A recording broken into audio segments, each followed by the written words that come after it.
My name is Yoann Damet. I'm the assistant coach of FC Cincinnati. Great. So it's good to talk to you today, Yo. Thank you for having me. And basically just want to introduce you a little bit to the fans and ask you some questions. So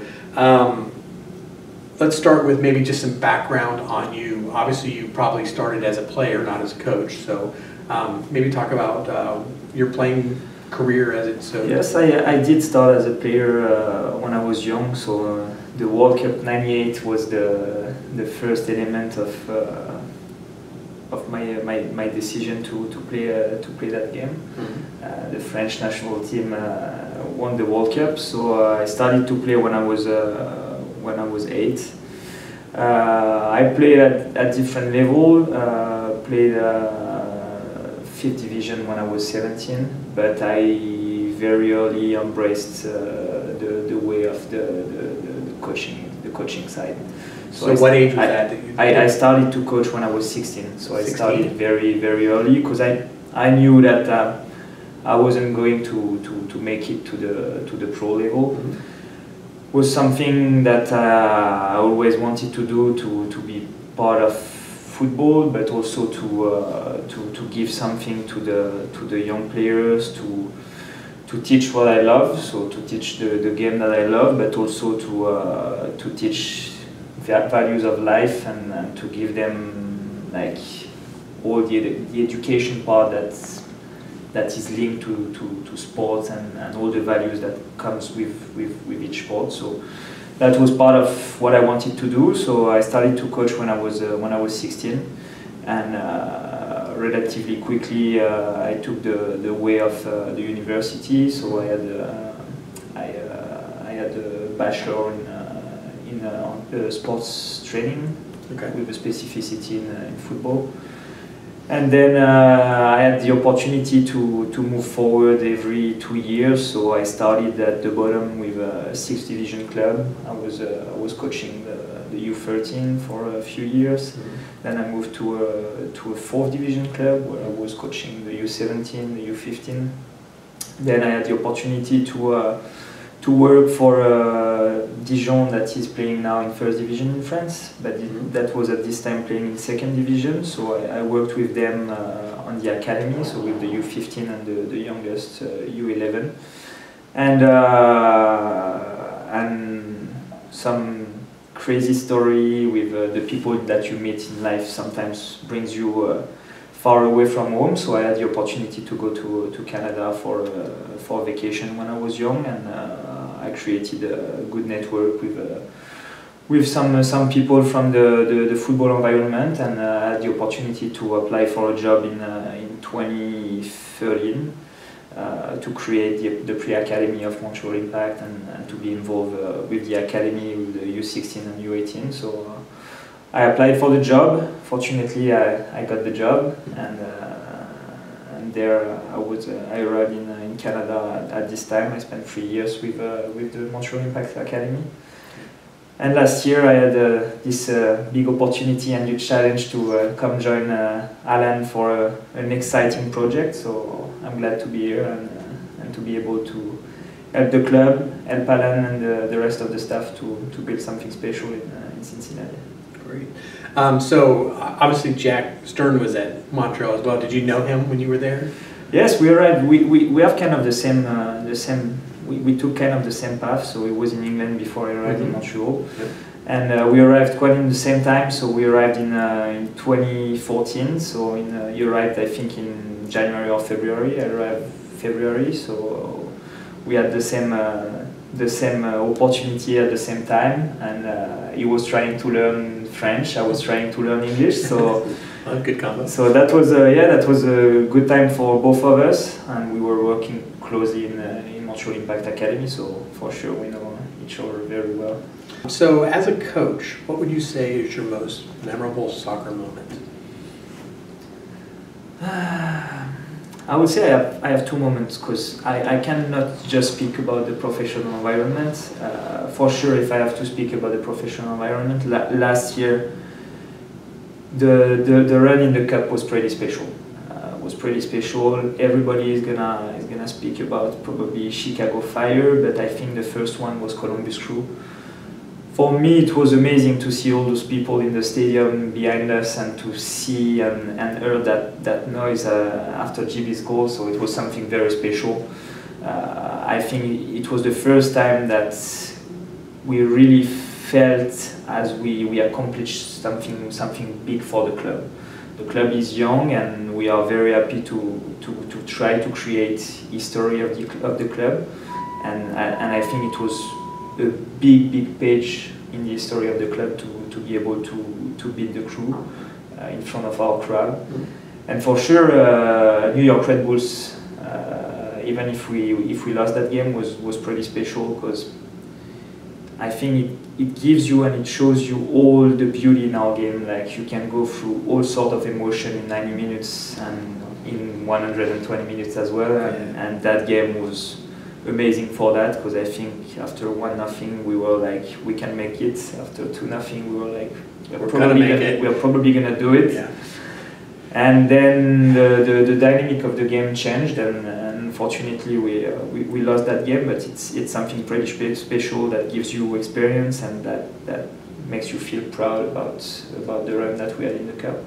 And I cannot not speak about my moment in the academy. So 2 or 3 years ago, we went in the playoffs with my U18, and we had a great game. So we had a tough first game with two players sent off, and we lost 1-0 in the extra time, and it was tough for everybody. And the second game was against a team that finished 5th in the USSDA regular season, so 5th on 80 plus academies.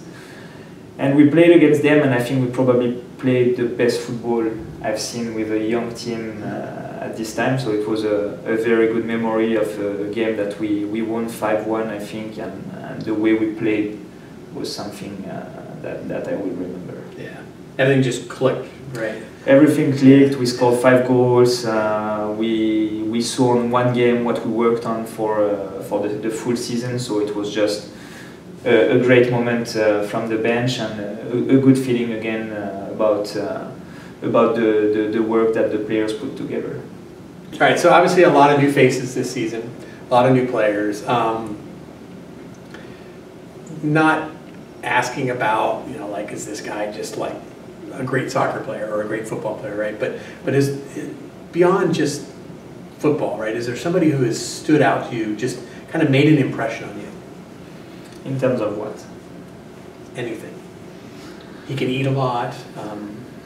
He's really tall. I don't know. Just something. Is there? No. Not really. I'm very pleased with the group in general. I think the mentality is great. The attitude is great. The willingness to learn and to implement a style of play is great. So no, nothing. We had some funny jokes from Mark Village. We're hearing about Mark Village. That is a special character. That's probably the only thing that I would say. Yeah, I was going to ask if you coaches don't like the jokers, right? But levity's okay sometimes, right? So Mark Village is your joker. Yes, I think he did the best joke so far. Right. So everybody's got a top mark. Yes. All right. So again, you've obviously been. This is your second year with the team. I know you didn't come right at the beginning of the season, but you've been for a while. But we didn't get a chance to interview you last time. So backing up a year, right, and thinking about your trip to Cincinnati. First off, was it your first time to Cincinnati? Yes, it was. Yeah, it was. It was a special moment, because when Alan called me, I didn't have the time to come visit and see if everything was fine. So I was like, listen, I'm gonna come for you. I'm gonna come for the project of the club. I heard some good things on the club, on the way Jeff runs the club, and I would like to be part of that project. But it was a bit like a blinded decision, you don't come see everything, so it's kind of new when you arrive and you discover the city, you discover the training facilities, you discover everything and everybody, so was an interesting moment of my life, yes. Okay. Was there anything about Cincinnati itself, maybe preconceived notions you had coming in of what a Midwestern U.S. city was like, things that surprised you? Is there anything about Cincinnati that just maybe caught you off guard or interested you? Or? I wasn't really surprised by the city or by. That's what I said recently. I had the opportunity to meet some French people in Cincinnati, and we discussed about that. And I think the fact that I was already in North America for the last 3 years helped me to understand a bit more the culture and the particularity of the country. So yeah. I think I was already used to that. So I wasn't expecting anything different than what I was used to in Montreal. So now I actually enjoyed to live in Cincinnati. It's always interesting when you change countries. So I was in France, I went to Canada, now I'm in Cincinnati. So it's always interesting the feeling that you have and how your feelings change. So in first I was like, oh, that's my new city. So I need to get used to that. Mm-hmm. And at the end of the year, when we finished the season, I was like, Cincinnati is home now. Mm-hmm. And I really felt that change. I like the city. That's a cool city. There is different neighborhood that I like. Living in Oakley, that is a nice little neighborhood. I love the Banks area as well, with the bridge. That is nice. OTR is very nice to have a coffee in the coffee shop and to do some work. So I'm enjoying a bit everywhere. I have different spots where I like to go to do some work sometimes. So yeah. Any favorite restaurants or? Not really. For sure, I went to a Taste of Belgium that is sure well known, but I'd rather go for a coffee. I keep the. What's your favorite coffee?